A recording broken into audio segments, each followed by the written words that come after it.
بسم اللہ الرحمن الرحیم۔ تمام تعریفیں اللہ کے لیے، درود اور سلام محمد اور آل محمد۔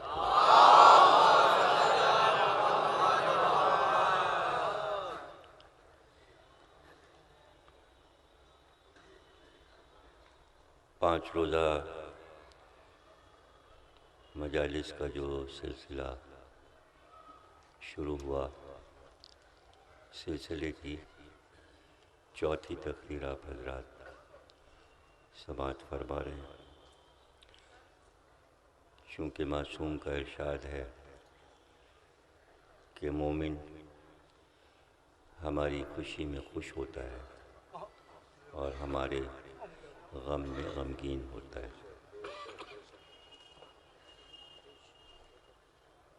چونکہ شب ولادت ہے، اعلان تو کیا تھا میں نے موضوع کا، تو انشاءاللہ کل وہ موضوع پیش کریں گے۔ آج کی حد تک ممدوح جو آج کی محفل کا صابر امام حضرت سید الساجدین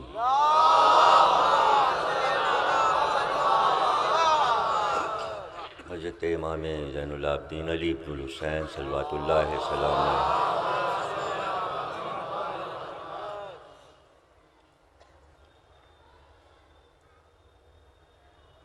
تاریخ کے اعتبار سے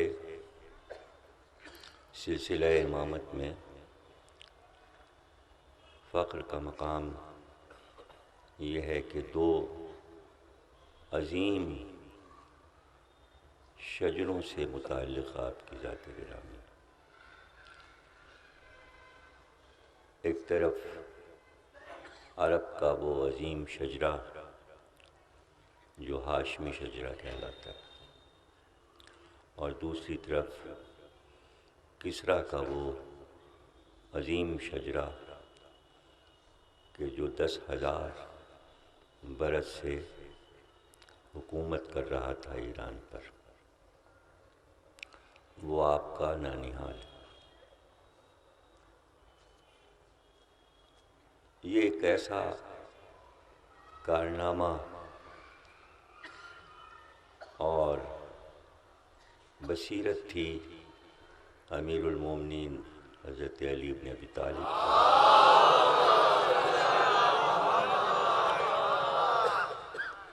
کہ ایران اور عرب کسی بھی حالت سے ملنے کو تیار نہیں تھے۔ نفرتیں صدیوں کی تھیں، ان نفرتوں کو ختم کرنے کے لیے ضروری تھا کہ یہ شادی ہو شہزادہ دین، شہزادہ عرب اور ایران کی شہزادی۔ یہ مولا علی نے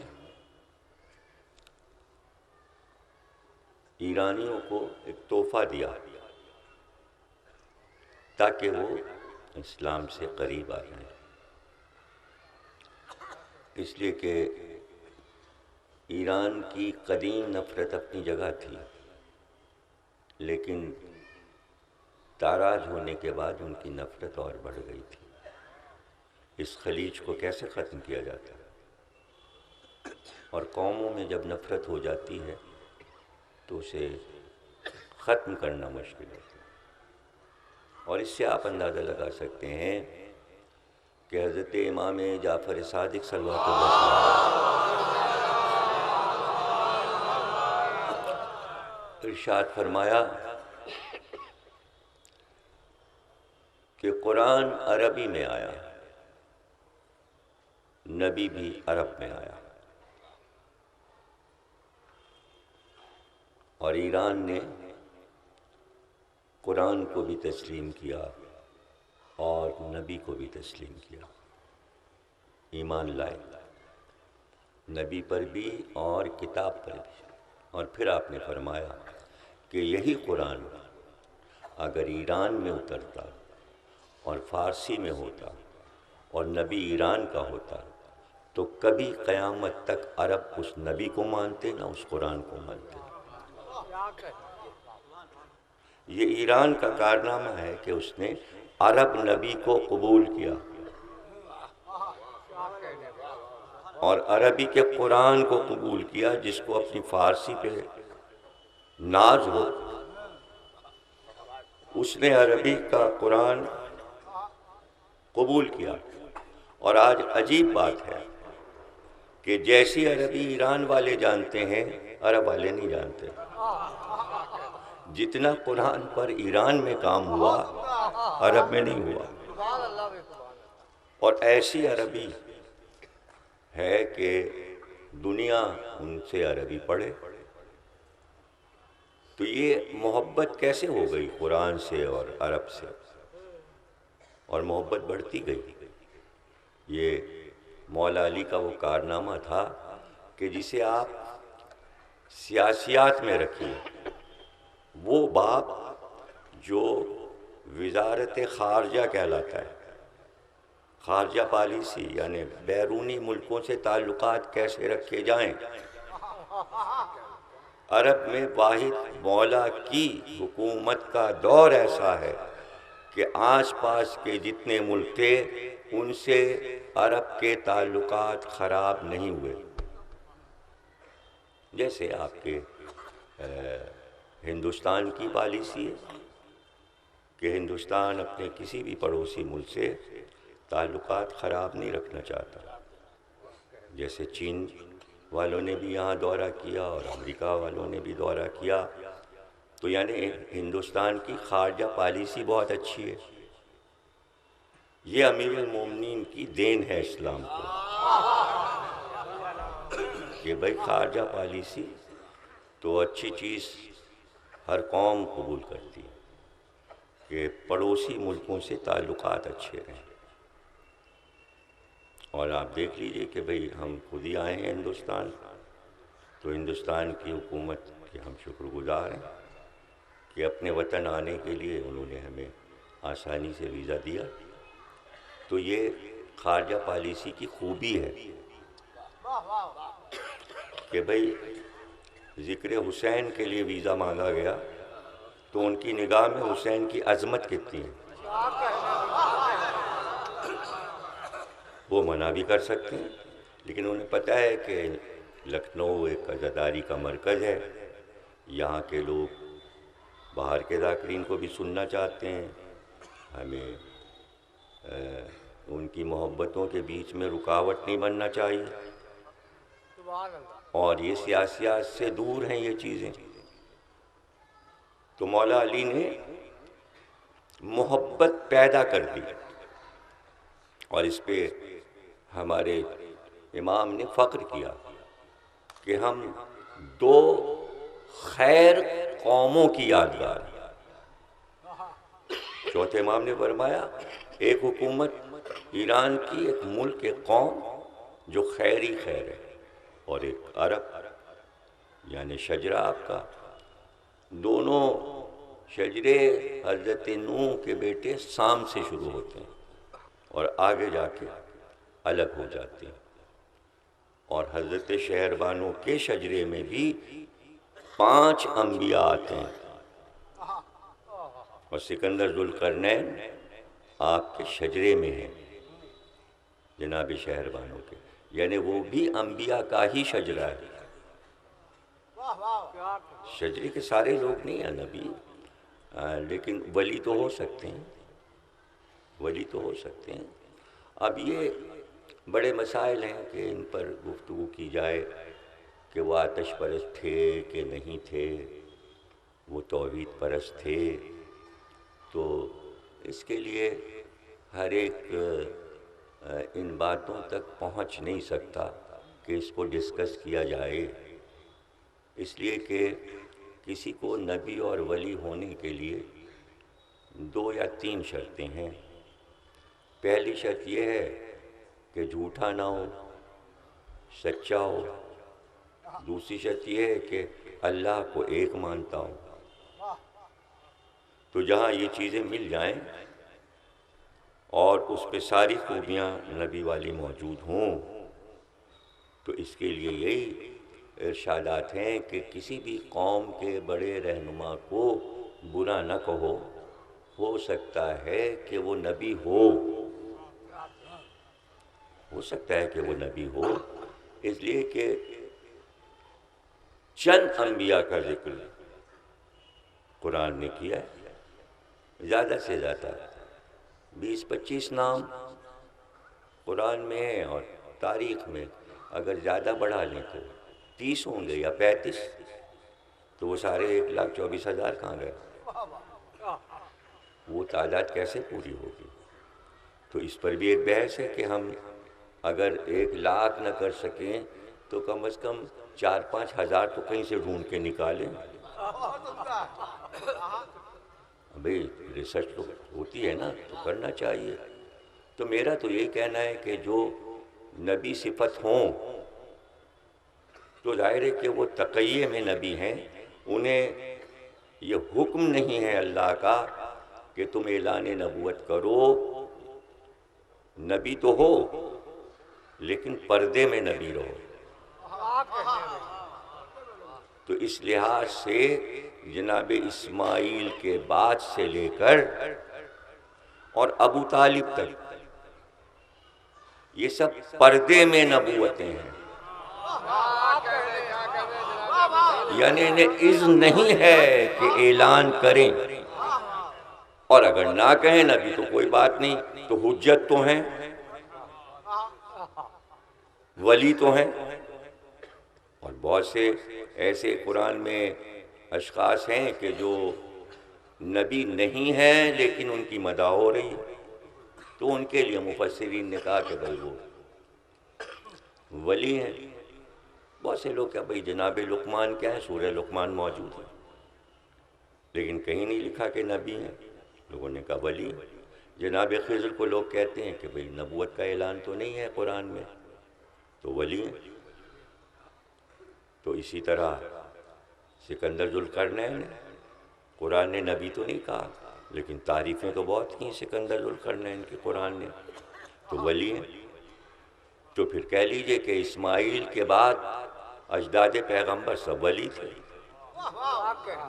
ولایت تو ان کی خاندانی چلی آ رہی ہے نا، پرانی، اسی خاندان میں ولایت آ رہی ہے، تو ولی تو ہیں، حجت خدا بھی ہیں، اس لیے کہ حجت تمام کی ہے۔ اب یہ کہ اعلان نہ ہو تاکہ آخری نبی آئے تو شان نبوت کم نہ ہو، یعنی سورج اتنا طلوع ہو کہ کوئی بھی ابر اسے چھپا نہ سکے۔ اس لیے جناب اسماعیل پر اعلان ہو گیا کہ ابراہیم کے بعد اسماعیل نبی ہیں، اور پھر پردے میں ولایت بھی چلی اور حجت بھی چلی اور نبوت بھی چلی، اور سرکار نے فرما دیا کہ سب پاکیزہ تھے، میری دادیاں بھی، میرے اجداد میں سارے دادا، نانیاں بھی، ان کی مائیں بھی، سب طاہر و اطہر تھے۔ تو اب بحث کی ضرورت ہی نہیں کہ ایمان کیا ہے، پہلے تو یہ ثابت کر دے دنیا کہ ابو طالب ولی نہیں تھے، تب یہ بحث ہوگی کہ ایمان تھا کہ نہیں۔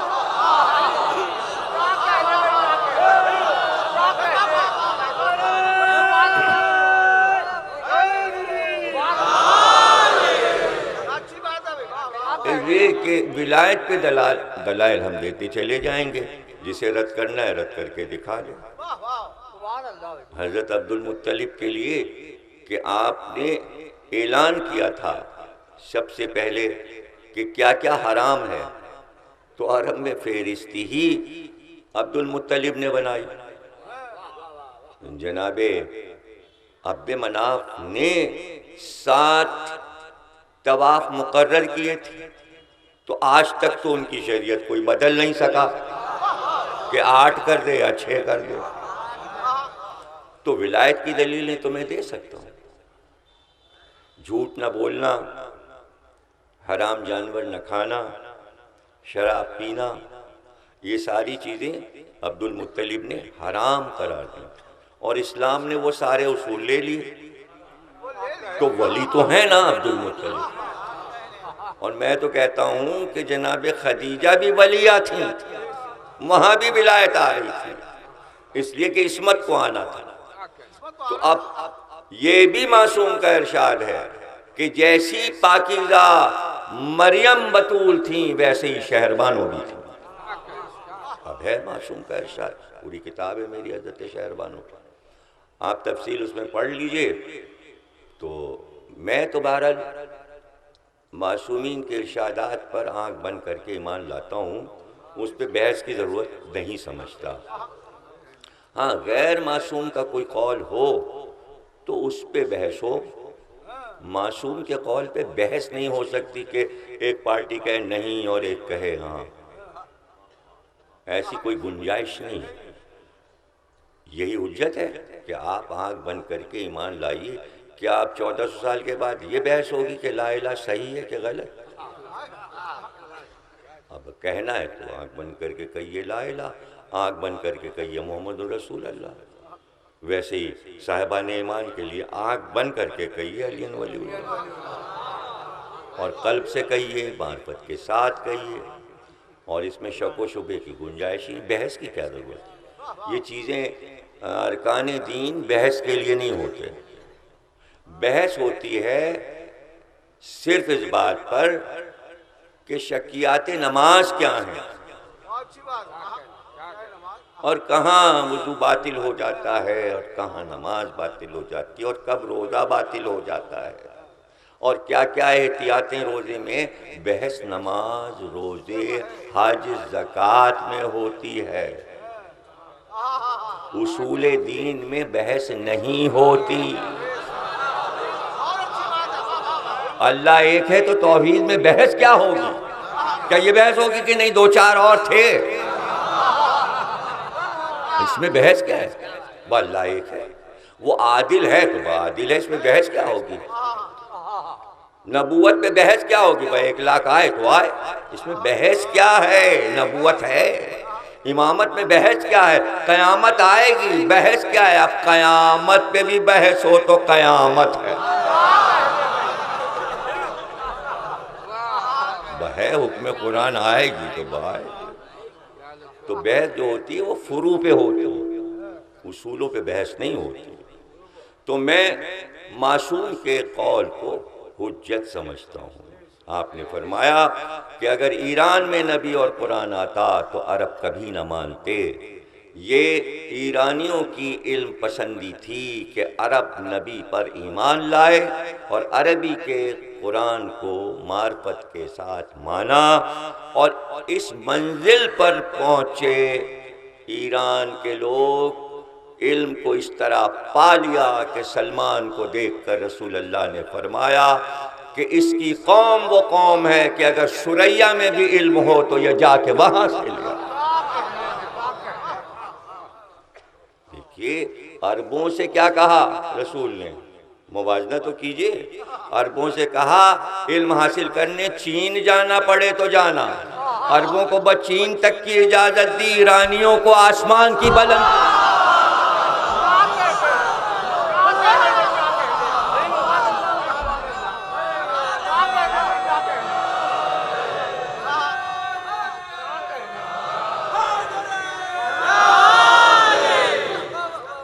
اور وہ بھی جو چین کا لفظ آ گیا، یہاں پر بحث ہے کہ سرکار نے چین کیسے کہا ہوگا، اس لیے کہ عربی میں چھ ہوتا ہی نہیں، عربی میں تو چھ نہیں ہوتا، تو چین کہاں سے آ گیا؟ کس لفظ کا ترجمہ چین کیا؟ تو اصل حدیث ہے لوکانا فی السین، وہ بھی سواد سے سین۔ اب سین کی ساؤنڈ کو صوتی اثرات میں سین کو چین بنا دیا، تو کیوں بنا دیا بھائی؟ تو چھ والوں نے بنایا نا، عرب والوں نے تو نہیں بنایا۔ جس کے پاس چھ ہوگا وہی تو چین بولے گا، تو پتہ چلا یہ کام تو بر صغیر میں ہوا ہے۔ یہاں والوں نے حدیث کا ترجمہ سین سے چین کیا، اور جب لغت عرب سے پوچھا گیا کہ سین کسے کہتے ہیں تو لغت عرب نے بتایا نجف کا پرانا نام سین ہے۔ رسول نے کہا تھا اگر علم امت کو چاہیے تو نجف جائے۔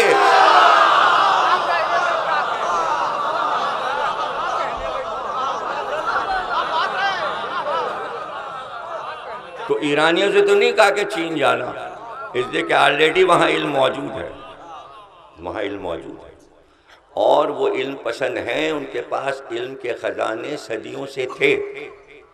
آپ اگر میری کتاب شہربانوں غور سے پڑھیں گے تو اس میں میں نے سب کی تصاویر بھی دی ہیں اور ان کے اقوال بھی لکھے ہیں کہ انہوں نے اپنی حیات میں انسانیت کو کیا کیا دیا، تو اس سے اندازہ ہوگا کہ وہ کتنے عالم تھے وہ لوگ اجداد جناب شہربانوں، اور کتنے علم پسند تھے، آج بھی ہیں علم پسند۔ اور یہ میں سمجھتا ہوں کہ دو قومیں جو ملیں تو بہت سے لوگوں کو اچھی باتیں نہیں اچھی لگتی ہیں۔ مورخین جو ہیں وہ ایک مزاج کے نہیں ہوتے، تو اب کچھ نہ صحیح، شادی تو ہوئی، شادی تو امام حسین کی ہوئی ایران میں جناب شہربانوں سے، لیکن اب اس میں کیا کریں؟ تو انہوں نے لکھا کنیزی میں آئی۔ یہ ایک فیشن ہے لکھنے کا مورخ کا کہ ہر امام کی ماں کو وہ لکھتا ہے کنیز۔ کیا مطلب ہے آپ کا بھائی؟ کیوں لکھنا چاہتے ہیں آپ کنیز؟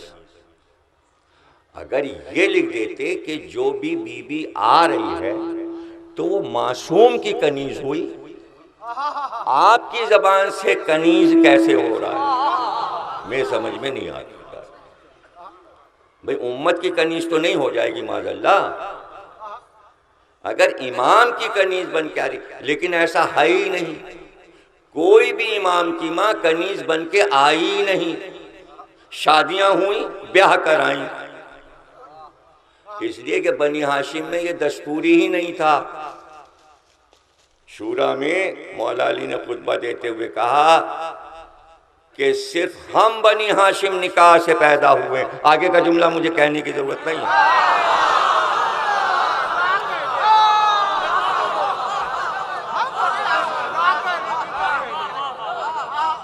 تو جب اسلام آنے سے پہلے عقد ہو رہا ہے اور بارات جا رہی ہے اور دولہا بن کے دولہا جا رہا ہے دلہن کو لانے، تو آپ خود بتائیے کہ کیا عرب میں اور شادیاں نہیں دھوم دھام سے ہوئی ہوں گی؟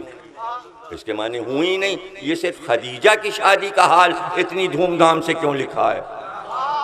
تو پتہ چلا خدیجہ کا بھی قبیلہ وہی تھا جو بنی ہاشم کی تقلید میں تھا،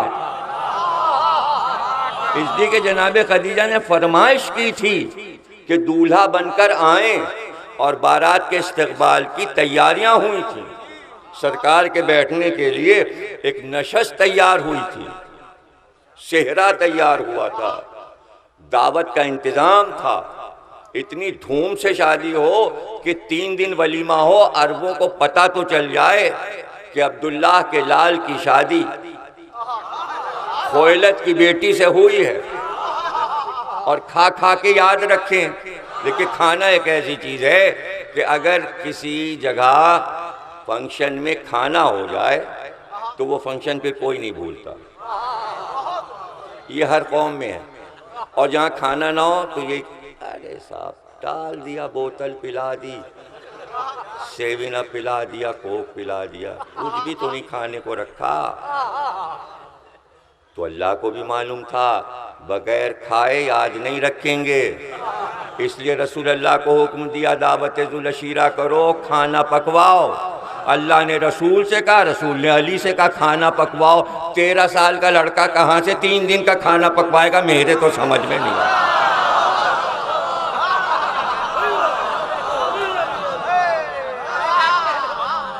تو جناب خدیجہ کی شادی کا ولیمہ اس لیے ہوا کہ نہ بھولو، توجہ ہے نا آپ کی، 3 دن دعوت ذوالعشیرہ کا کھانا اس لیے ہوا کہ کلمے کا افتتاح ہو رہا ہے، بھولنا نہیں کہ کس دن دین پیش کیا گیا ہے، کھانا ہوا ہے، بھولنا نہیں۔ اور پھر علی کا ولیمہ اسی طرح رسول اللہ نے 3 دن کیا. بھولنا نہیں علی اور فاطمہ کی شادی. اسلام آنے سے پہلے جیسے رسول اور خدیجہ کی شادی ہوئی، پھر دوبارہ اسلام آنے کے بعد علی اور فاطمہ جیسی شادی پھر عالم امکان میں نہیں ہوئی، تاریخ میں تو نہیں ملتی. تو سب نے علی اور فاطمہ کی شادی یاد رکھی. اسی لیے جہاں بھی مسلمانوں میں شادی ہوتی ہے، نکاح کے بعد خطبے کے بعد دعا ہوتی ہے، تو پہلی دعا یہی ہوتی ہے کہ دولہا دلہن اسی طرح خوش رہیں، خرم رہیں، کامیاب رہیں جیسے علی اور فاطمہ کی شادی کامیاب رہی. کامیاب شادی یہی تو ہے اسلام آنے کے بعد. تو پھر اور کون سی شادی کی بات ہوگی؟ ابھی شادی کی کامیابی کیا ہے؟ یعنی اولاد ہو، نسل آگے بڑھے اور بہترین نسل نکلے. اب جہاں اولاد ہی نہ ہو، شادی ہو تو بس شادی ہو.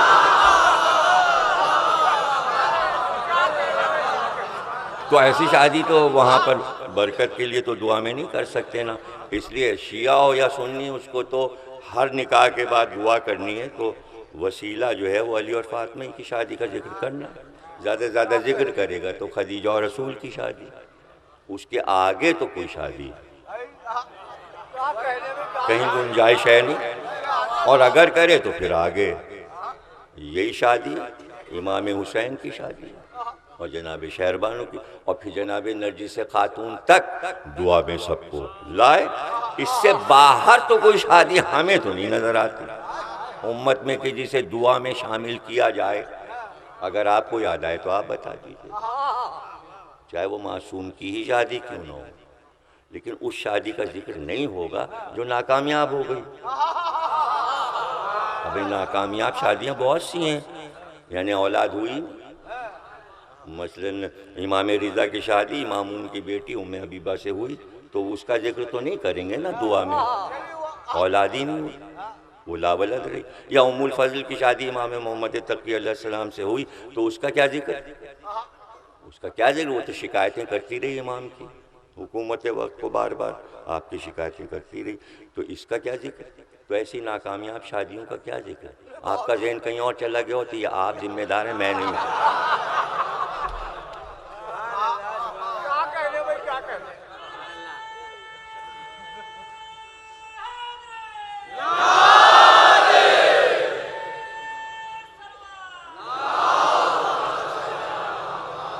تو میرے عقیدے میں امام کی والدہ کو کنیز کہنا یہ اچھی بات نہیں. ہاں اگر لفظ کے معنی جو اصلی ہیں ان معنی میں راویوں نے لکھا تو پھر شرح کیجئے کہ یہاں ہم کنیز لکھ رہے ہیں تو اس کے معنی یہ ہیں. جیسے جناب سیدہ کو اللہ نے کہا میری کنیز خاص،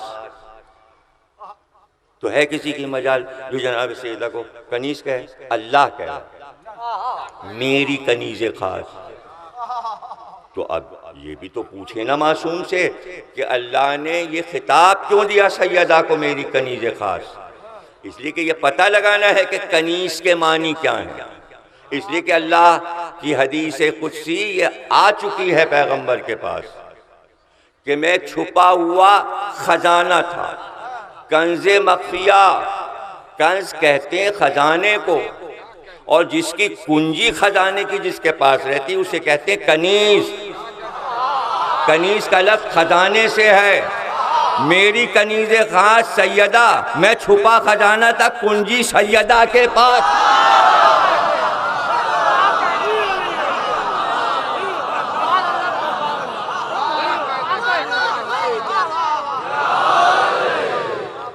تو اب یہ کہنا کہ جناب شہرباروں کنیزی میں آئی، میرے سمجھ میں یہ باتیں بالکل نہیں آتی. اس لیے کہ کہیں نہیں ملتا کہ وہ قیدی بنا کر لائی گئی ہیں، سب افسانے. اس لیے کہ پوری تاریخ کو غور سے دیکھیے اور تاریخ کے ادھر ادھر پس منظر میں بھی دیکھنا چاہیے کہ حالات و واقعات کیا تھے. اس لیے کہ جب ایران پہ حملہ ہوا تو ایران کی حکومت 2 حصوں میں تھی، اور عراق کا حصہ ایران میں شامل تھا، یعنی مدائن جہاں آج سلمان فارسی کا روضہ ہے وہ ایران کا حصہ ہے، وہی دارالحکومت ہے، وہیں کسریٰ کا محل ہے۔ جب آپ سلمان کی زیارت کر کے باہر نکلے تو 10 قدم پر وہ محل ہے کسریٰ کا، جس کا طاق کسریٰ باقی ہے۔ پہلے تو سب اندر جاتے تھے، لیکن اب چونکہ دیواریں بڑی مخدوش ہیں تو اس لیے وہاں تار لگا دی گئے، باہر سے لوگ دیکھ لیتے ہیں کہ یہ کسریٰ کا محل ہے، یعنی شہر بانو کا محل، اور اس میں ساری جگہیں موجود ہیں۔ اس میں عدلیہ کہاں پر ہے، نوشیروان عادل انصاف کہاں کرتا تھا بیٹھ کر، خوابگاہ کہاں ہے، دربار کہاں لگتا تھا، وہ سارا نقشہ مفاتیح الجنان میں آپ پڑھیں شیخ عباس قمی کی کتاب دعاؤں کی، تو اس میں جب زیارات میں کسریٰ کی زیارت بھی لکھی ہے، اور اس میں لکھا ہے کہ مولا علی صفین سے جب واپس ہوئے تو کسریٰ میں ٹھہرے محل میں، اور پھر آپ نے ایسے بتایا جیسے آنکھوں سے دیکھ رہے ہوں کہ یہاں بیٹھتا تھا نوشیروان عادل، دربار یہاں لگتا تھا، اور مقدمے یہاں وہ فیصل کرتا تھا، یہاں پر یہ، یہاں پر یہ۔ اس کے بعد 2 رکعت نماز مولا نے پڑھی، 2 رکعت نماز بھی، تو اسی لیے مفاتیح میں لکھا ہے جو بھی جائے کسریٰ کے محل میں 2 رکعت نماز پڑھے۔ ابھی کسریٰ میں 2 رکعت نماز کیوں پڑھیں؟ مولا نے پڑھی۔ اب اس کے پیچھے تو کوئی راز ہے، وہ راز کیا ہے؟ اس لیے کہ مولا نے نام جس بادشاہ کا لیا نوشیروان عادل کا، اس لیے کہ یہ لفظ رسول کی زبان پہ آ چکا اور فرما چکے کہ میں وہ خوش قسمت ہوں کہ عادل بادشاہ نوشیروان کے دور میں پیدا ہوا، تو یعنی نوشیروان کا نام فخر پڑھ لیا۔ یہ لفظ زبان پہ جو آ رہا ہے تاکہ وہ بہو جو میرے گھر آنے والی ہے میرے چہیتے نواسے کی زوجہ بن کر اس کے دادا کا نام احترام سے لے لوں۔ یہ سب امت کے لیے، راویوں کے لیے، تاریخ کے لیے، یہ سب کچھ دعوت فکر ہے۔ چھوٹا سا جملہ بھی اگر ہوتا ہے تو وہ ریسرچ کے لیے بہت ہے، کہ بیٹھے بیٹھے رسول کہہ رہے ہیں کہ مجھے ہندوستان سے ٹھنڈی ہوائیں آ رہی ہیں۔ تو ٹھنڈی ہواؤں کے کیا مطلب ہے؟ کیا عرب تک ہمالیہ کی ہوائیں پہنچتی تھی؟ نہیں، محبت کی ہوائیں جو ہیں، یعنی جتنا ہندوستان میں میرے بچوں کو چاہا جائے گا دنیا کے کسی ملک میں نہیں چاہا جائے گا۔ یہ ہے ٹھنڈی ہوا جس کا نام ہے عزاداری۔ جملہ چھوٹا سا ہے لیکن یہ بہت بڑا جملہ ہے کہ اگر ہندوستان کا سفیر پہنچے تو اس کو نام لے کے پکاریں، سرکار کنور سین میں ادھر ہوں۔ وہ چونک گیا کہ میں تو ابھی پہلی بار آیا ہوں یہاں، یہ میرا نام لے کے کون پکار رہا ہے؟ آپ جائیے کھابڑی میں، کھابڑی ندی کے کنارے اس کا مزار ہے، موجود ہے، نیٹ پہ دیکھ لیجئے کمپیوٹر پہ، جہاں کنور سین کی قبر بنی ہے، کہ جس نے اپنے بادشاہ کے کہنے پہ چاند کو ٹوٹتے ہوئے دیکھا ہے اور مراد آباد کی ندی میں چاند کو 2 ٹکڑے دیکھا، اور بادشاہ نے بھیجا کہ جاؤ تحفے لے کر، تو ہندوستان کا سفیر جا رہا ہے، ادھر سفیر گیا ہے کنور سین اور ادھر ابو ذر سے کہا تم ہندوستان جاؤ۔ جب تک کنور سین وہاں رہے ابو ذر ہندوستان میں رہے۔ یہ سب چیزیں غیب میں کیوں ہیں؟ یہ سب بتائی کیوں نہیں جا رہی ہیں؟ پہلی مسجد جو بنی اسلامی اس کا ذکر کیوں نہیں ہو رہا؟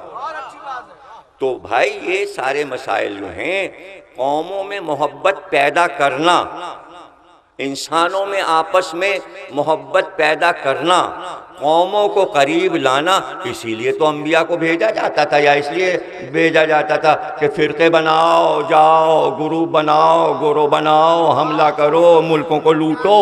انبیاء کا کام یہ سب نہیں تھا گھوڑے بحر ظلمات میں دوڑانا، اوروں کے کام ہے یہ۔ انبیاء کسی کے ملک پہ حملہ نہیں کرتے تھے، کسی قوموں کو پامال نہیں کرتے تھے۔ اگر تاریخ میں ہو تو دکھا دیجیے۔ اور بھئی حضرت آدم کو بھیجا گیا تو کس پہ حملہ کریں؟ انی جاعل فی الارض خلیفہ، ساری زمین تو تمہاری، اور وہ بھی ساری زمین لے کے کیا کرتے؟ اکیلے میاں بیوی، بعد میں 2 بچے ہوئے، تو پورے ورلڈ کی زمین ہم ہاں اسی کے خلیفہ ہیں۔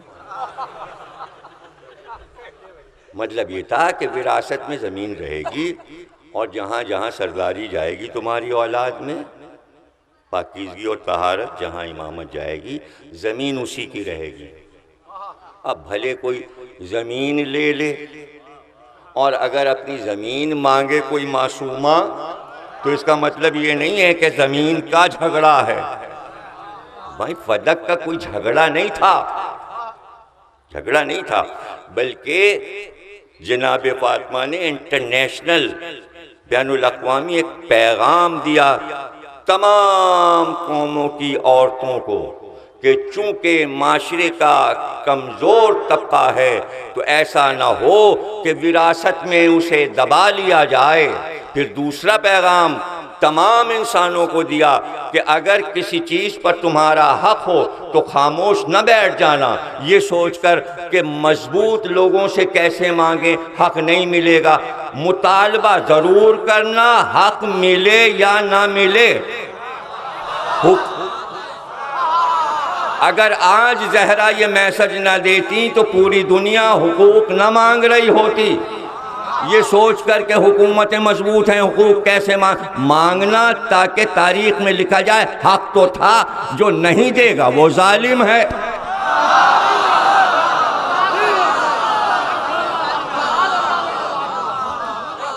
تو یہ چھوٹے چھوٹے جملے ریسرچ کے جملے ہوتے ہیں۔ اگر حسین یہ کہہ دیں راستہ چھوڑ دو، مجھے جانے دو، مجھے ہندوستان جانے دو، جملہ چھوٹا سا ہے، مجھے ہندوستان جانے دو، اب معصوم کے منہ سے جملہ نکل گیا ادھر جانے دو، اس کا مطلب یہ کہ پیغام جا چکا،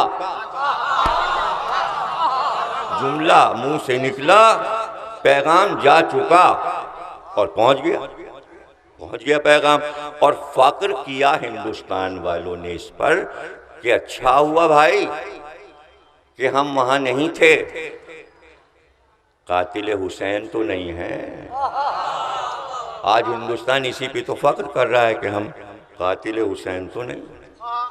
تو اس کے معنی یہ کہ یہ جملہ بھی بقول مجیدی صاحب کے تبرہ بنا ہوا ہے، ہم قاتل حسین نہیں ہیں۔ اگر ہندوستان والی کہیں ہم قاتل حسین نہیں ہیں تو یہ جملہ تبرہ ہے، تو میں نے کچھ ہیں۔ تو کبھی کبھی تولا میں بھی تبرہ ہو جاتا ہے، اب کیا کریں، یہ بھی فروع دین میں دونوں چیزیں شامل ہیں، اس لیے اس پہ بحث ہو سکتی ہے۔ اصول میں ہوتے تو ہم چپ ہو جاتے، چونکہ فروع دین میں شامل کیا پتہ نہیں لکھنؤ والوں نے کیا یا پہلے عرب سے آ رہا ہے۔ سلوات پڑھیے۔ تو بہت سی چیزیں ایسی ہیں کہ جن پہ بحث کی ضرورت نہیں ہے، بلکہ شادی ہوئی، بارات گئی، اس گھر کا یہ دستور ہے۔ جب یہ سنت سی بن گئی کہ خدیجہ کی شادی ایسے ہوگی، کھانا کھلایا جائے گا، زہرا کی شادی ایسے ہوگی، کھانا کھلایا جائے گا، دعوت ذوالعشیرہ میں کھانا کھلایا جائے گا، اس لیے کہ بات یاد رہے، کھانا ہوگا تو بات یاد رہے گی، جہاں کھانا نہیں ہوگا ارے تو کھلایا ہی نہیں، کچھ تو کھلایا ہی نہیں، ایسے بھیا ایسے ہی آ گئے۔ اب سمجھیے آپ، ذوالعشیرہ میں کھانا تھا، اس لیے اسلام پھیل بھی گیا، مکے والوں نے بھی کلمہ پڑھ لیا، عرب نے بھی کلمہ پڑھ لیا، کھانا جو کھایا تھا، غدیر خم میں کھانا نہ کھلایا، سب بھول گئے۔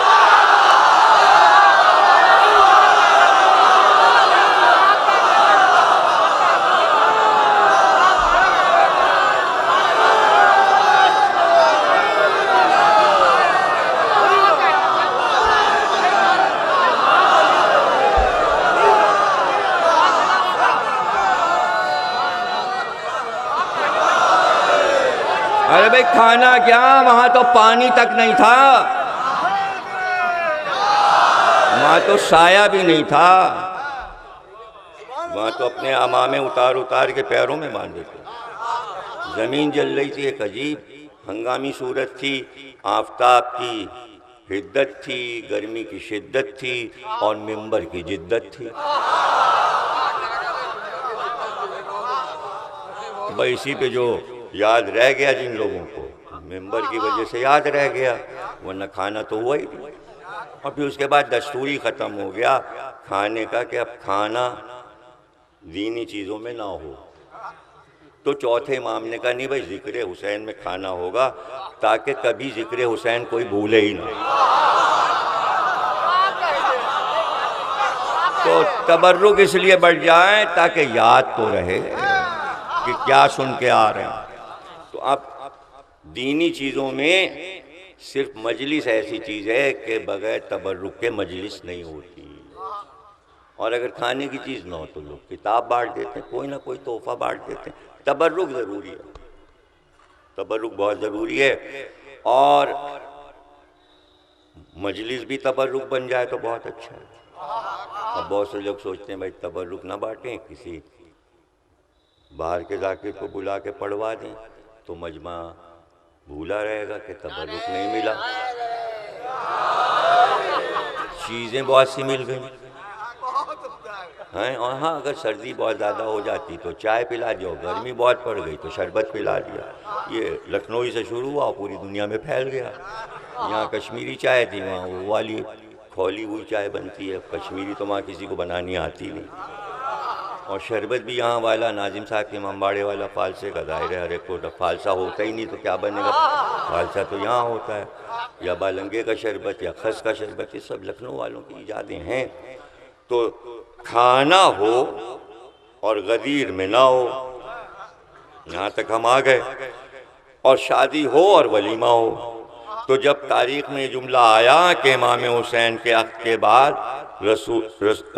حضرت علی نے ولیمہ کیا، تو اس کے معنی کنیزی میں نہیں آئی، باقاعدہ شادی ہوئی۔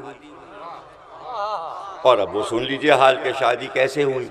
اس لیے کہ جب حملہ ہوا ایران پر تو بادشاہ جو یزدجرد تھا، جناب شہربانو کا باپ، وہ اصفہان چلا گیا، اور اس نے اپنی تمام اولاد کو، 3 بیٹیوں کو اور 1 بیٹے کو، بیٹے کا نام فیروز تھا، 3 بیٹیاں تھیں، مہا بانو، جہان بانو اور جناب شہربانو، جن کا نام بعد میں شہربانو ہوا، ان کا نام شاہ جہاں تھا۔ تو یہ 3 بیٹیاں، ان کو کابل کے بادشاہ کے یہاں بھیج دیا، بادشاہ نے محفوظ طریقے سے، اور اس کے بعد وہیں قیام رہا، اور وہ لڑتا رہا، لڑائیاں ہوتی رہیں۔ یزدجرد جو تھا وہ اصفہان سے لڑتا رہا عربوں سے، یہاں تک کہ جب یہ پتہ چلا شاہ ایران کو کہ مولا علی کی حکومت ہے، تو بچوں سے اس نے کہا کہ اب تم عرب میں جا سکتے ہو، اور سرحد کابل اور سرحد عراق اور ایران پر یہ سواریاں پہنچی تھیں کہ ابن حریث جو وہاں کے گورنر تھے، انہوں نے مولا کو لکھا کہ یزدجرد کی اولاد داخل ہوئی ہے سرحد میں۔ مولا نے فرمایا کہ ان کو بخیریت اماریوں پر سب کو مدینے پہنچا دو، اس میں کنیزی کہاں ہے اور اسیری کہاں ہے اور بازو بننا کہاں ہے اور رسیاں کہاں ہیں۔ آپ نے فرمایا کہ رسول اللہ نے یہ فرمایا کہ اگر کسی قوم یا ملک پر حملہ کریں مسلمان تو جو ان کا حاکم طبقہ ہو ہمیشہ ان کے ساتھ احترام سے پیش آنا اور انہیں قیدی نہ بنانا، اس لیے کہ وہ حاکم رہ چکے ہیں تو وہ اسے برداشت نہیں کر پائیں گے، یہ رسول اللہ نے فرمایا۔ تو اب مولا علی کو تو اس پہ عمل کرنا ہے کہ بھئی وہ حاکم رہ چکے ہیں، تو قیدی بنانے کا یہاں جواز کیا ہے؟ بیویاں ہی تو ہیں، انہیں گرفتار کرنے کی کیا ضرورت ہے؟ انہیں بسد احترام پہنچا دو، ہمارے پاس پہنچا دو۔ تو کہتے ہیں کہ جب وہ آئیں دونوں بیٹیاں، ایک بیٹی کی تو شادی کابل سے ہو کے ادے پور کے مہاراجہ سے ہو گئی، وہ ادھر آ گئیں، 2 بیٹیاں آئیں، بیٹا کابل میں رہا جو فیروز ہے، اسی کی نسل میں 10ویں نسل میں جو ہے وہ غزنوی آیا فیروز کی اولاد میں۔ 2 بیٹیاں یہاں آئیں، جہان بانو اور شاہ جہاں، اور جب حضرت علی کے یہاں تشریف لائیں تو جب مدینے سے سواریاں گزریں تو مدینے کی عورتوں نے گلاب کی پتیاں نچھاور کیں، پورے راستے یہ استقبال ہوا کسریٰ کی ایران کی شہزادیوں کا۔ اور اس کے بعد جب مولا علی کے سامنے پیش کیا گیا تو آپ نے فرمایا کہ یہ بھی ارشاد ہے رسول اللہ کا کہ جو شاہی خاندان کی خواتین ہوں ان کے لیے عقد کے لیے جو انتخاب کیا جائے وہ اعلیٰ نسل کا ہی شوہر ہو، عام سے شادی ان کی نہیں ہو سکتی۔ اب یہ فرما رہے ہیں آپ مولا علی، اور ہرمز جو کہ کسریٰ کے چچا زاد بھائی ہیں، جناب شہربانو کے چچا ہیں، وہ پہلے سے مولا علی کے ساتھ ہیں، ایمان لائے ہیں اور دربار میں موجود ہیں مولا کے ساتھ۔ تو آپ نے فرمایا بھائی یہ تو بادشاہ کی بیٹیاں ہیں، ان کے لیے تو کوئی بادشاہ ہونا چاہیے۔ تو پہلی بار ہرمز نے، امام حسین علیہ السلام داخل ہو رہے تھے، تو آپ نے اشارہ کیا، ہرمز نے کہا شاہست حسین۔ یہ پہلی بار لفظ ہرمز کی زبان سے نکلا، شاہست حسین، بادشاہست حسین۔ بعد میں یہ مصرع تو نکل چکا تھا ان کی زبان سے، معین الدین چشتی نے 3 مصرے لگا دیے۔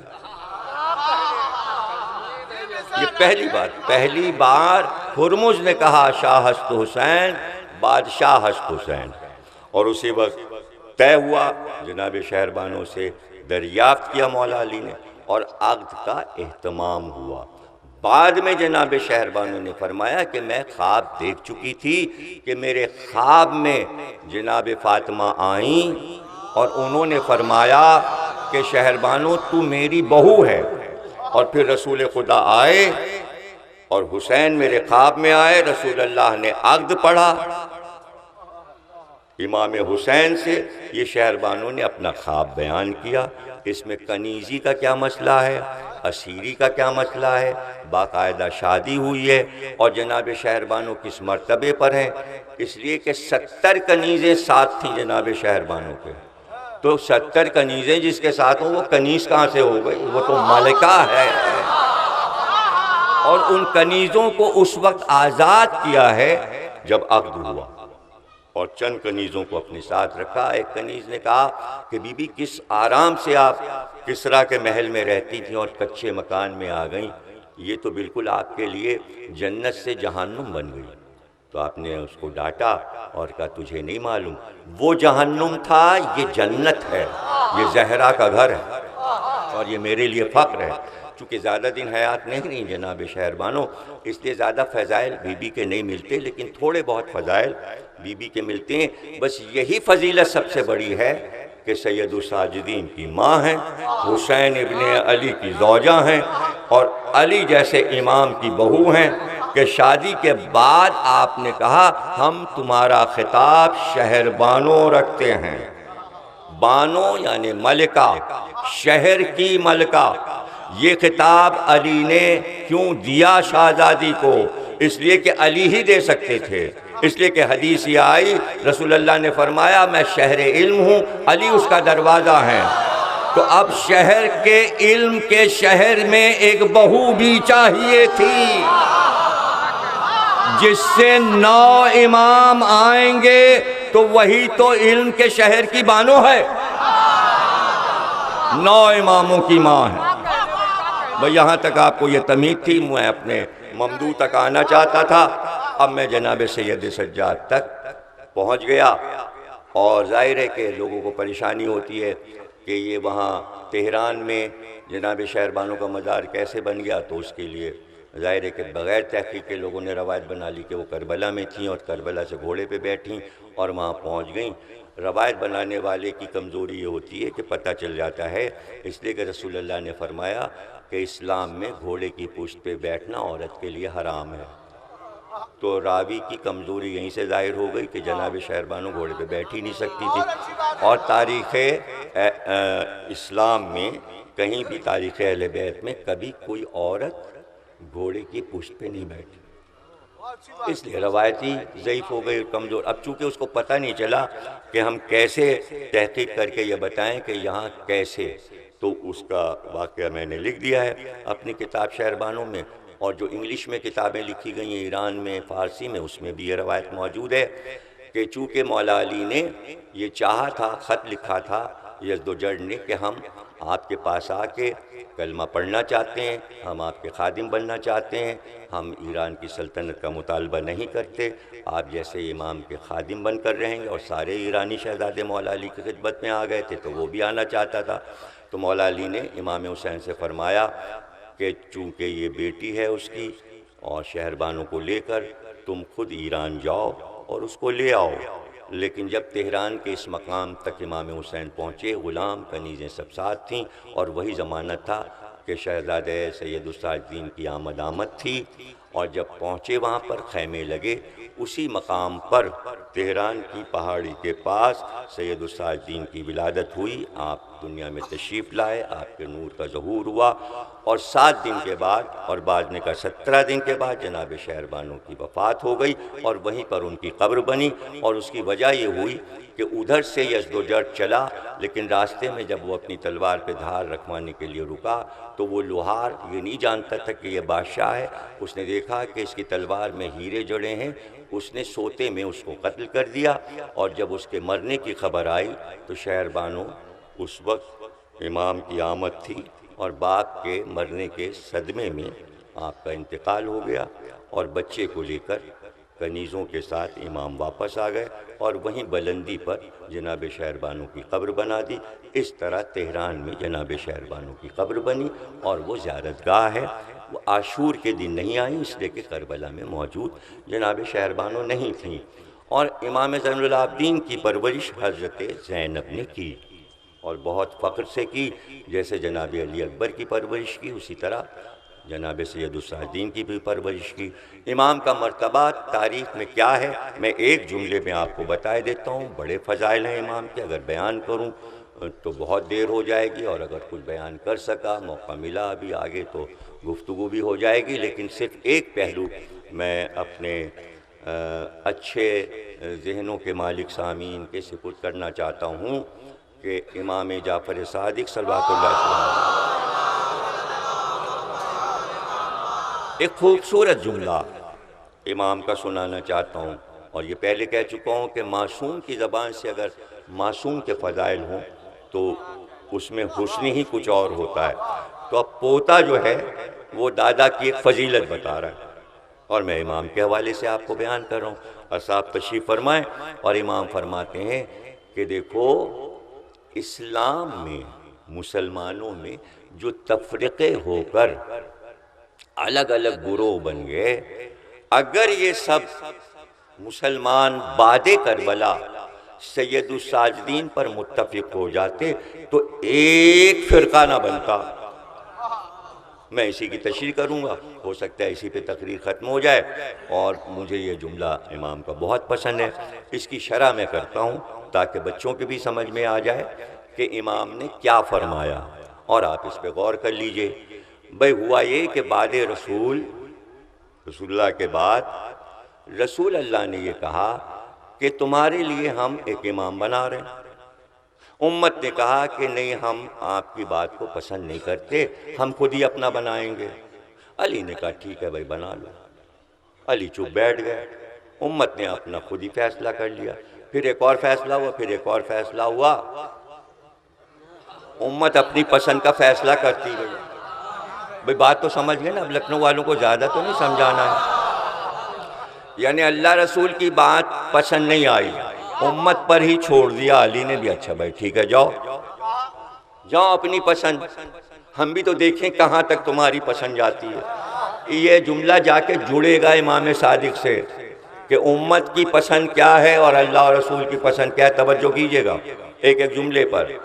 اب اس کے بعد مولا علی کے بعد امام حسن، مولا علی نے فرمایا یہ تمہارا امام ہے۔ امت نے کہا بھئی ہم اپنی پسند کا بنائیں گے۔ امام حسن نے کہا ہم مدینے واپس جا رہے ہیں، بناؤ اپنی پسند کا۔ ہو گیا نا۔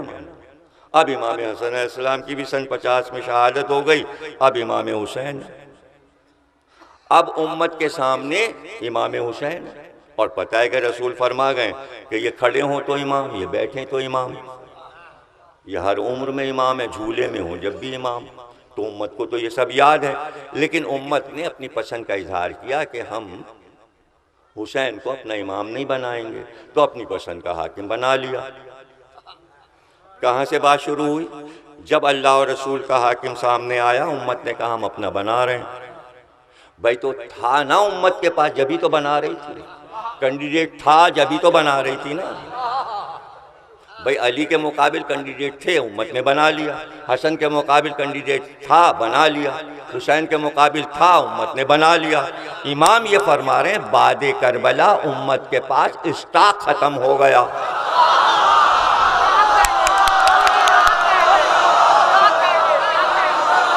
بھئی ماشاءاللہ ماشاءاللہ، زیادہ دیر مجھے نہیں لگی سمجھانے میں۔ یزید مر گیا اپنی موت، اور ایسی منحوس موت سے مرا، اور بیٹے کو بلایا گیا، 14 سال کا بیٹا، اور کہا تخت آپ کا، تاج آپ کا، یہ سب سلطنت اتنی بڑی آپ کے باپ دادا چھوڑ کر گئے ہیں۔ تو اس نے خطبہ پڑھا بنی امیہ کے سامنے اور کہا بھائی یہ تخت جو ہے خون حسین میں اس کے پائے ڈوبے ہیں، اور جو کچھ علی کے ساتھ ہوا، اور جو کچھ حسن کے ساتھ ہوا، اور جو کچھ حسین کے ساتھ، میں اس پر متفق نہیں ہوں، اس لیے کہ اہل بیت حق ہیں۔ کینڈیڈیٹ نہ رہا امت کے پاس، نمائندہ نہیں ہے، نمائندہ تو ادھر آ گیا، کہاں؟ لکھنؤ والوں کی طرف آ گیا۔ بھائی لکھنؤ والے، ارے بھائی باپ ہے اس کا، دادا ہے اس کا، اور وہ خطبہ دے رہا ہے۔ تو یہی تو عقیدہ ہے کہ بھائی اگر اہل بیت کا کوئی دشمن ہے تو کوئی بھی ہو، وہ ہمارا دوست نہیں ہے۔ اب اسے مار دیا گیا، زہر دے دیا گیا، وہ مر گیا، اب کوئی ہے ہی نہیں، اب امت کے پاس کوئی ہے ہی نہیں۔ بھائی امام تو ابھی آئیں گے، جب 5ویں امام کا دور آئے گا تب امام ابو حنیفہ آئیں گے، پھر امام شافعی آئیں گے، پھر امام مالک آئیں گے، پھر امام حنبل۔ ابھی تو کوئی امام بھی نہیں ہے، ابھی تو وہ پیدا ہی نہیں ہوئے، اور اب کوئی خلیفہ بھی نہیں ہے، اب کوئی حاکم بھی نہیں ہے، تخت خالی پڑا ہے۔ امام فرماتے ہیں یہی وقت تھا امت کے لیے کہ سب مدینے آتے اور زین العابدین کے قدموں میں گر کے آپ ہی امام ہیں، نہ شیعہ ہوتے نہ سنی ہوتے۔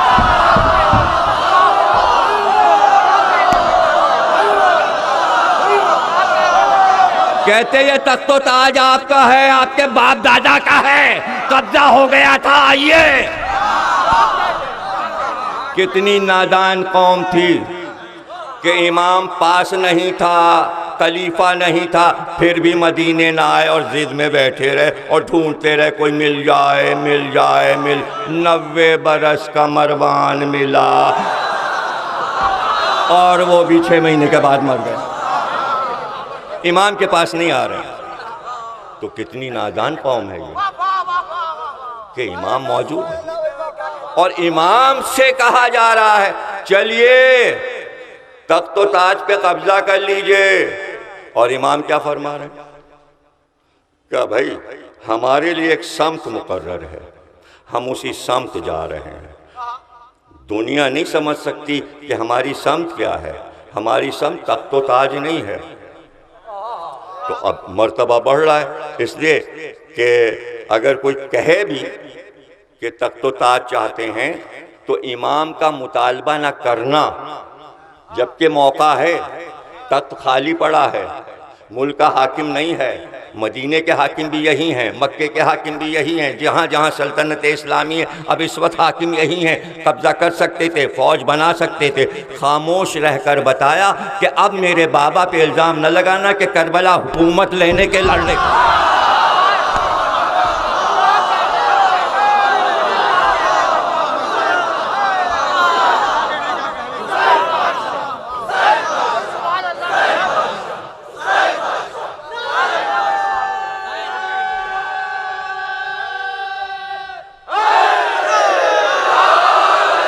سرحدیں بدل جاتی ہیں، ملک کے نقشے بدل جاتے ہیں، ہمیشہ ہر سلطنت نہیں رہتی، ہر ملک نہیں رہتا، کبھی دنیا کا نقشہ کوئی ہے، کبھی دنیا کا نقشہ کوئی ہے۔ اگر زمین کی حکومت اہل بیت بنا کر بیٹھ جاتے تو نقشے بدل رہے ہوتے، کیسے پتہ چلتا کہ پہلے کیا ملک بنا تھا اور اب کیا نقشہ ہے؟ اس لیے امام نے فرمایا ایسی حکومت بنا کر جائیں گے کہ اس حکومت کو کوئی پا نہ سکے گا، اس حکومت کی رعایا کو کوئی ڈھونڈ نہ سکے گا۔ توجہ کیجئے گا، ایسا ملک بنائیں گے، علم کا ملک بنائیں گے، علم کی سلطنت بنائیں گے، اور اس سلطنت میں ہم کچھ اصول دے دیں گے کہ یہاں کا پرچم جو ہوگا سلطنت کا وہ عباس کا علم ہوگا، اور اس سلطنت کے رہنے والوں کا پہلا اصول یہ ہوگا کہ ہمیشہ مظلوم کا ساتھ دینا، اور یہاں کا منشور ہوگا کہ صبر کرتے رہنا اور ذکر حسین کرتے رہنا۔ اس لیے کہ پھر ہمارا بیٹا آئے گا تو پھر زمین کی حکومت بھی بنا کر دکھا دے گا۔ ابھی تو یہی حکومت تم چلاؤ، یہ حکومت کم ہے کہ جہاں یہ مظلوم چلے جائیں۔ بھائی دیکھیے نا، آپ جا کے دیکھ لیجئے باہر کے ملکوں میں، ہر ایک لندن میں جلوس نہیں نکال سکتا، امریکہ میں جلوس نہیں نکال سکتا، لیکن جہاں سید الساجدین کی مملکت کی رعایا جاتی ہے اسے اجازت مل جاتی ہے، اور ایسی ویسی جگہ نہیں۔ بکنگم پیلیس، ملکہ کا محل، اور سامنے کی شارع، عاشور کا جلوس وہاں سے نکلتا ہے، کوئی اور قوم نکال کے دکھا دے۔ اور وہاں کی پولیس ایسی خدمت گزار کے ساتھ چل رہی، ماتم ہو رہا ہے، تقریریں ہو رہی ہیں، علم ہے۔ اور جائیے جا کے دیکھ لیجئے، سی این این کا آفس ہے جارجیا میں، یہ سامنے سی این این کا آفس، سامنے کی شارع کہ جو دارالحکومت ہے وہاں جلوس نکل رہا ہے، اور حیرت انہیں اس لیے ہوتی، برف گر رہی ہے اور یہ زنجیر کا ماتم کر رہے ہیں۔ بھائی وہاں گرمی کا تو تصور ہی نہیں، تو کہتے ہیں اتنی سردی میں یہ زنجیر کا ماتم کر رہے ہیں۔ آپ نے دیکھا سلطنت کیسی ہے، واشنگٹن میں، نیو یارک میں، شکاگو میں، جہاں چاہے چلے جائیں۔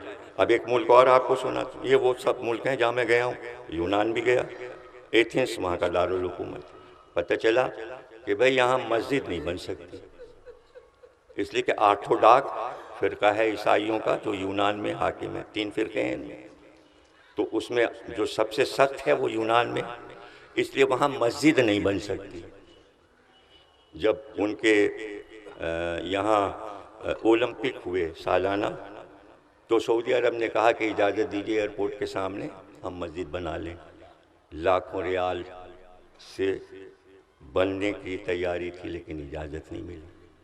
ترکی نے جو مسجدیں وہاں بنائیں اس کو انہوں نے میوزیم بنا دیا، نہ وہاں اذان ہو سکتی ہے، نہ وہاں نماز ہو سکتی ہے، نہ وہاں مسجد بن سکتی ہے۔ اور وہاں میں مجلس پڑھنے گیا تو میں نے اتنا بڑا امام باڑہ دیکھا، اس پہ لکھا تھا گلزار زینب، تو میں نے پوچھا بھائی یہ کیسے اجازت ملی؟ کہ چونکہ حسین مظلوم ہے، چونکہ حسین مظلوم ہے اس لیے مظلوم کو اجازت ملے گی۔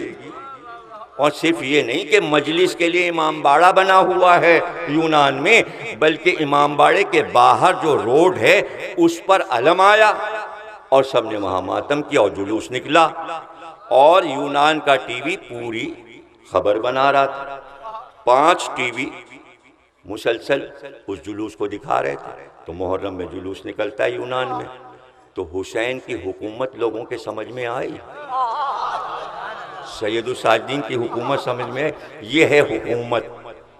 رہ گئی ایسی حکومت کہ جو تصور میں نہ ہو، حاکم حشام ہے، پتہ تو چلے کہ حاکم کی حیثیت کیا ہے اماموں کے مقابل، تو اگر چاہیں تو ملک چھین لیں، تخت چھین لیں، لیکن اتنے ہی تو کہا جائے گا عرب کے بادشاہ تھے۔ یہ جو لوگ کہتے ہیں علی نے تلوار کیوں نہیں نکالے، نکال لیتے تو کیا ہوتا، عربی تو مل جاتا۔ رحمت للعالمین کا کیا مطلب ہے؟ عرب کے تھے، عالمین کے رحمت تھے، تو جو ان کا جانشین ہوگا وہ عالمین کا خلیفہ ہوگا۔ تو تاریخ میں اتنے ہی تو لکھا جاتا، یہاں کے حاکم تھے، نہیں عالمین کے۔ پھر یہ نہ ہوتا جو نقشہ آپ دیکھ رہے ہیں۔ ذرا کبھی ماشاءاللہ سے گنیے تو کہ لکھنؤ میں کربلائیں کتنی اور امام باڑے کتنے ہیں۔ کیا مطلب ہے؟ یہ حسین کی زمین کیسے بنی ہوئی ہے؟ اور لکھنؤ سے باہر نکل جائیے، حیدرآباد جا کے دیکھ لیجیے، پھر اور علاقے دیکھ لیجیے، اور چھوٹے گاؤں دیکھ لیجیے، تو یہ سب کیا ہے؟ اور امریکہ میں جا کے دیکھ لیجیے، گنیے جا کے، کویت میں 400 امام باڑے ہیں، 400 امام باڑے ہیں۔ آپ بتائیے، زنجیر کا ماتم وہاں ہوتا ہے، عشرہ میں نے پڑھا، سڑک پہ وہاں جلوس آیا۔ اب آپ حیرت کریں گے کہ عرب ممالک میں چھپا کے عزاداری ہوتی ہے۔ ہاں امارات میں بہرحال اجازت ہے، دبئی شارجہ وغیرہ میں چھپانا نہیں پڑتا، لیکن سعودی عرب میں چھپا کے عزاداری ہوتی۔ لیکن کویت میں اس کی وجہ بھی سن لیجئے کہ سڑک پر ٹینٹ لگتے ہیں، زنجیر کا ماتم ہوتا ہے، عراقی بھی ماتم کرتے ہیں، ایرانی بھی ماتم کرتے ہیں، پاکستانی بھی ماتم کرتے ہیں، ہندوستانی بھی ماتم کرتے ہیں۔ اس کی وجہ سن لیجئے، جب صدام نے حملہ کیا کویت پر تو بادشاہ جو تھا وہ اپنے پورے خاندان کو لے کے بھاگ گیا اور کویت خالی کر دیا۔ جتنے مولا کے چاہنے والے کویت میں تھے وہ نہیں بھاگے، اس لیے کہ محرم قریب تھا، انہوں نے کہا ہم جائیں گے تو مجلسیں کیسے ہوں گی۔ تو جب صدام کی فوجیں داخل ہوئی تو یہ مجلسیں کر رہے تھے، سارے پاکستانی ہندوستانی مولا والے لوگ۔ بادشاہ کو پتہ چلا کہ ہمارا ملک آباد رہا ان سے، جب واپس آیا تو بلا کے یہ کہا جہاں چاہے مجلس کیجئے، جہاں چاہے جائے۔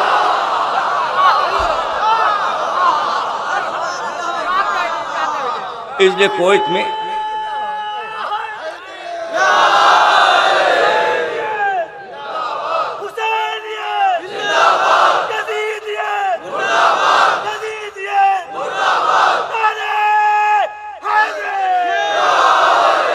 تو کہنے کا مطلب یہ ہے کہ یہ مملکت جو ہے یہ روحانی حکومت ہے۔ حاکم حشام ہے، ہوگا، آیا ہے حج کرنے، لیکن حجر اسود چومنا چاہ رہا ہے، نہیں چوم پا رہا، اور آخر میں جا کے بلندی پہ بیٹھ گیا۔ فرزدق بھی ساتھ ہے، اس دور کا مشہور شاعر، بہت مشہور شاعر ہے فرزدق، وہ بھی موجود ہے۔ اور پھر اس نے دیکھا، جب آپ دیکھیں اور باب قبلہ سے کعبے میں داخل ہوں تو آپ سیدھ میں دیکھیں گے کہ اندر کا دروازہ باب علی ہے، اور اس کے بالکل سامنے باب علی کے خانہ کعبہ کا دروازہ ہے۔ غور سے یہ سب چیزیں اگر مشاہدے میں رہیں تو بہت لطف ہے۔ اسی دروازے سے سید الساجدین داخل ہوئے، سیاہ امامہ، سیاہ آبا، پیشانی نورانی چمکتی ہوئی آفتاب سا چہرہ، اور جب داخل ہوئے تنہا تو مجمع کائی کی طرح پھٹنے لگا، اور بیچ میں ایک راستہ بنا حجر اسود تک، آدھا مجمع ادھر آدھا مجمع ادھر، اور امام آرام سے گئے، حجر اسود کو بوسہ دیا اور اسی طرح واپس آئے۔ تو اس نے کہا یہ کون ہے؟ مجھے تو رعایا نے جگہ نہیں دی، میں تو حاکم ہوں یہاں کا، میں جا رہا تھا تو دھکے پڑ رہے تھے، یہ کون ہے کہ جسے مجمع نے جگہ دے دی اور آسانی سے حجر اسود تک گیا اور بوسہ دے دیا؟ تو فرزدق نثر میں نہیں بولا، اس کے جذبے وہ تھے جو نیر مجیدی کے ہیں۔ بھئی شاعر تو شعر بولتا ہے، تو 65 شعر کا قصیدہ فی البدی کہا۔ تیرے جاننے نہ جاننے سے کیا ہوتا ہے، یہ تو وہ ہے جسے مکے کا ذرہ ذرہ پہچانتا ہے، اسے تو خانہ کعبہ پہچانتا ہے، یہ تو حتیم کا بیٹا ہے، یہ تو صفا اور مروہ کا بیٹا ہے، یہ تو مقام ابراہیم کا بیٹا ہے، یہ ہاجرہ کا لخت جگر ہے، یہ اسماعیل کا بیٹا ہے، یہ رسول اللہ کا بیٹا ہے، یہ فاطمہ کا نور نظر ہے، یہ علی کا لخت جگر، یہ حسین کا بیٹا علی بن الحسین۔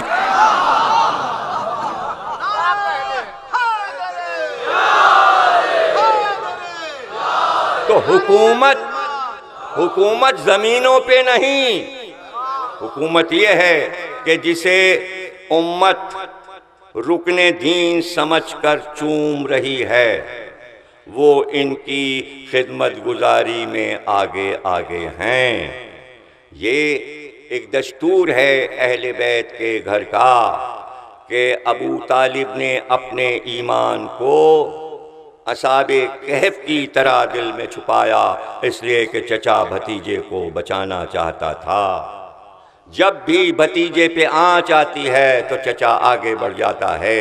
لوگ سمجھے محمد حنفیہ دعویٰ کر رہے ہیں امامت کا، بلکہ وہ بچانا چاہتے تھے زین العابدین کو، اور پھر جب موقع آیا تو چاہتے تھے کہ زین العابدین کے لیے امامت کے اعلان کا ایک موقع تلاش کیا جائے، اس لیے مدینے میں اعلان کیا حسین کے بعد میں امام ہوں۔ زین العابدین نے کہا آپ کیسے امام؟ میں امام ہوں۔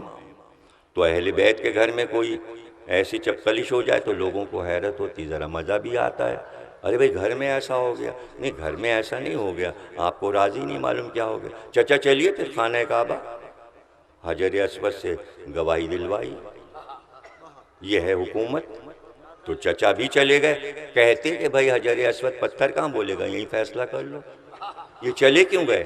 اس لیے کہ وہاں مجمع ہوگا، حج کا مجمع ہوگا، ہر قوم آئی ہوگی، ہر ملک آیا ہوگا۔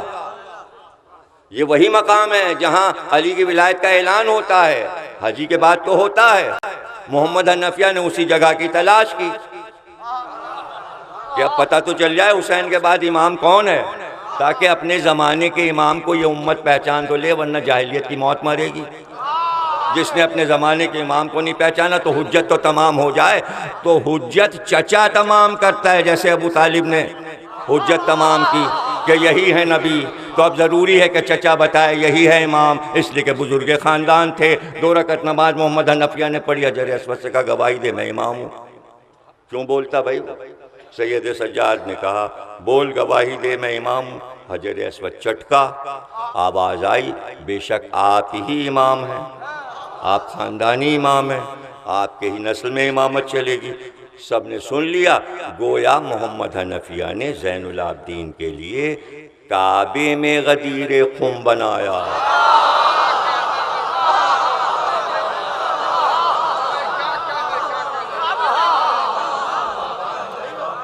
اب امام سے منسوب 2 چیزیں شاندار ہیں جس کا جواب نہیں، ایک دعا ایک سجدہ، اور وہ عروج دعا اور سجدے کو دیا کہ سجدہ سجدہ ہو گیا، دعا دعا ہو گئی۔ صحیفہ کاملہ جیسی کتاب نہیں اور سید سجاد جیسے سجدے نہیں۔ اچھا سجدے تو نہ رسول اللہ کے کم ہیں، نہ علی کے کم ہیں، نہ امام حسن کے، نہ امام حسین کے، مگر سید الساجدین یہ ہیں۔ یہ کیا وجہ ہے؟ وجہ اس لیے نہیں کہ کم اور زیادہ سجدوں کا مسئلہ نہیں ہے، خطاب کم اور زیادہ پہ نہیں مل رہا، بلکہ حسین کا سجدہ کائنات کا سب سے بڑا سجدہ ہے، اس سجدے کو مسلسل کرنا یہ تھا کارنامہ۔ اب جو یہ کارنامہ کرے وہ ہے سید الساجدین۔ حسین کا سجدہ عصر کا تھا، وہ ختمی نہ ہوا، اس لیے کہ سر تو اٹھایا قاتلوں نے، حسین نے تھوڑی سجدے سے سر اٹھایا، وہ تو اب تک سر سجدے میں ہے، وہ تو ہے نا۔ تو اب تسلسل ہونا چاہیے، جب سر نیزے پہ گیا تو گھر جلا، جب گھر جلا تو سید الساجدین نے شکرانے کا سجدہ شروع کیا۔ جناب زینب فرماتی ہیں پوری رات کا سجدہ تھا، جب صبح کی اذان کا وقت ہوا تو سید الساجدین نے سجدے سے سر اٹھایا، یعنی سجدے کو سجدے سے منسلک کیا، تسلسل دیا۔ اور پھر تمام راوی جو کہ اہل بیت کے ہیں وہ کہتے ہیں کہ اونٹ پہ سجدہ، سفر میں سجدہ، کوفے کے سجدے، شام کے سجدے، اور یہ سجدے قید خانے کے سجدے، واپسی میں سجدے، اور پھر جب مدینے آئے تو اتنے سجدے کہ باغ لگایا، جو درخت لگایا، جب بیج بویا تو پھر سجدہ، جب پھل آیا تو پھر سجدہ، جب پھل پک کے گھر آئے پھر سجدہ، اور پھر سجدہ 2 آدمیوں میں لڑائی ہو گئی میل کرا دیا، جب میل ہو گیا گلے ملوا دیا تو پھر سجدہ، کوئی نعمت سامنے آئی تو سجدہ، حسین کا ذکر ہوا تو سجدہ۔ پہلی بار عزاداری اور سجدے کو ملا دیا زین العابدین۔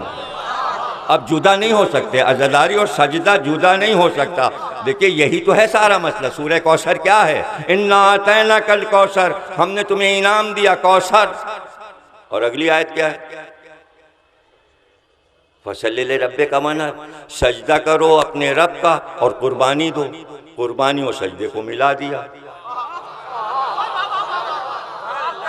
دیکھیے جو انعام دیا ہے، جو تولا ہو رہا ہے، کوثر تولا ہے، محبت ہے، مودت ہے، ہم نے تمہیں کوثر دیا، لیکن شرط یہ ہے کہ سجدہ ہو اور قربانی۔ یہ سجدہ اور قربانی اکٹھے کیسے ہوں گے؟ حسین نے اکٹھا کر دیا، سجدہ کیا اور قربانی دے دی۔ فصل لے ربک وانحر، ہاں یہ شرط ہے جب یہ ہو جائے گا تو دشمن ابتر ہو جائے گا۔ کربلا کے بعد دشمن ابتر ہو گیا، اعلان زین العابدین نے کر دیا، اعلان سجدے کے ذریعے ہوا۔ عزاداری تبرہ نہیں ہے، سجدہ تبرہ ہے۔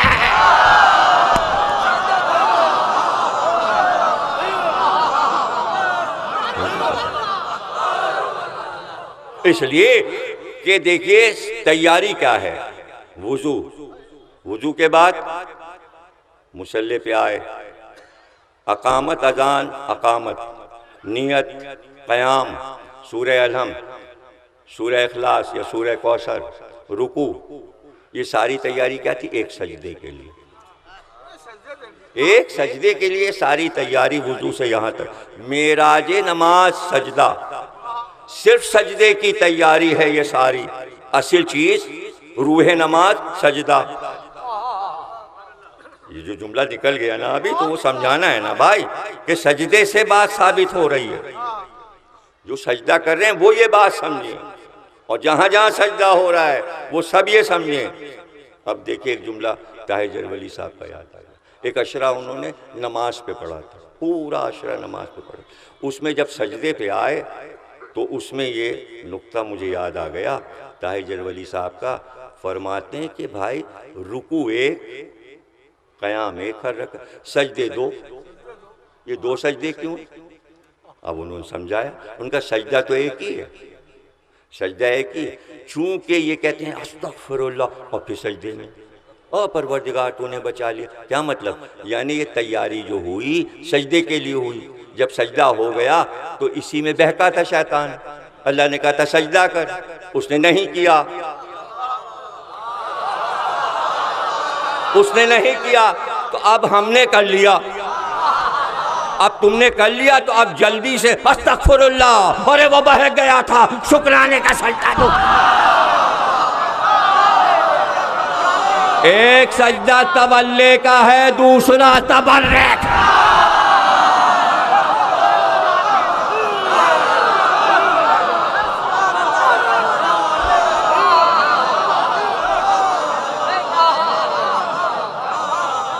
سجدے،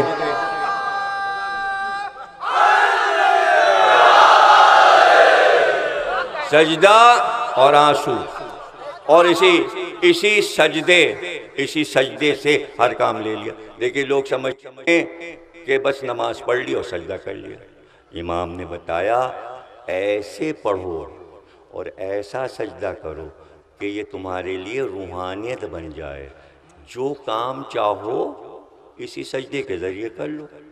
امام نے ہر دنیا کا کام اتنا راضی کر لو اپنے رب کو کہ 2 رکعت پڑھ کے جو چاہے کسی کے لیے کہہ دو جاؤ تمہارا کام ہو جائے گا، تو پڑھے چلے جا رہے، اور پھر کہہ رہے ہیں دعا نہیں قبول ہو رہی۔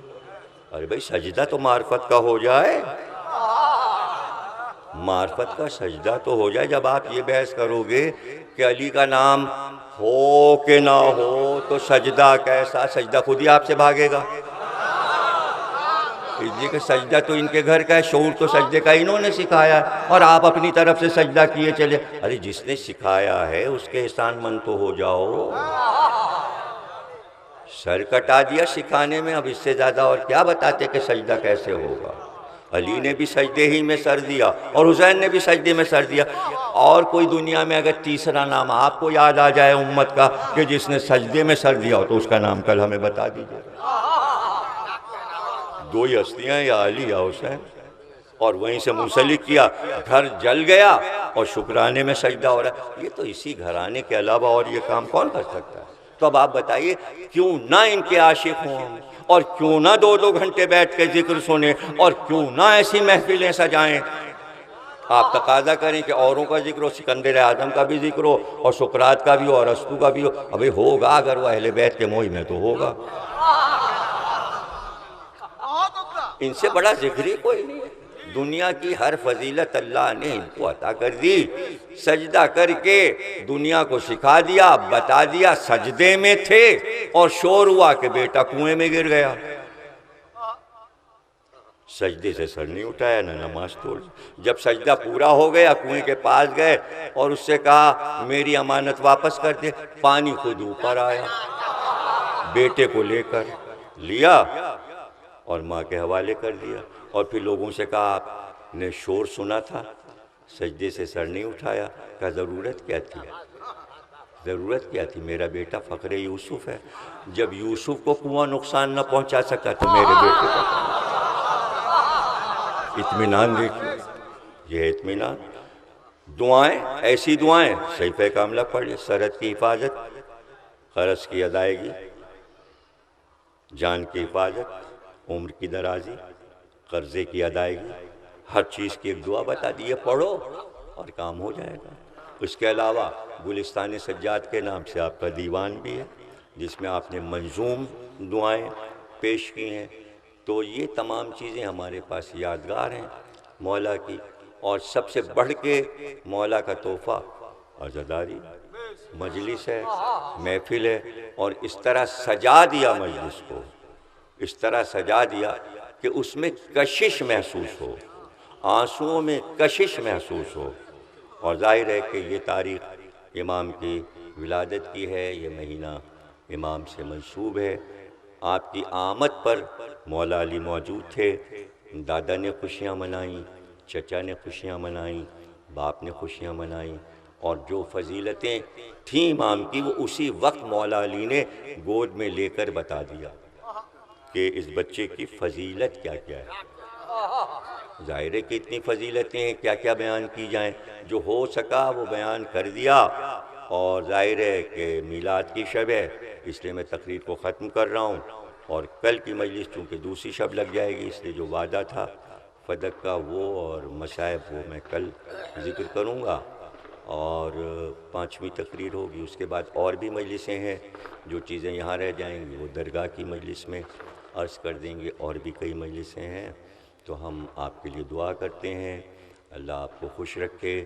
اس محفل کے صدقے میں, جناب سید سجاد کے صدقے میں, جناب شہزادی کونین کے صدقے میں کہ ہم میں جو بیمار ہیں اللہ انہیں شفا عطا فرمائے اور تمام دلی مرادیں پوری ہوں. ہمارے بچے ولایت علی پہ قائم ہوں, دائم رہیں. امام زمانہ کا ظہور فرما اور ظہور میں تاجیل فرما. اور ایک دوسرے کو آپ حضرات مبارکباد بھی دیں اور گلے بھی ملیں, ہاتھ بھی ملائیں.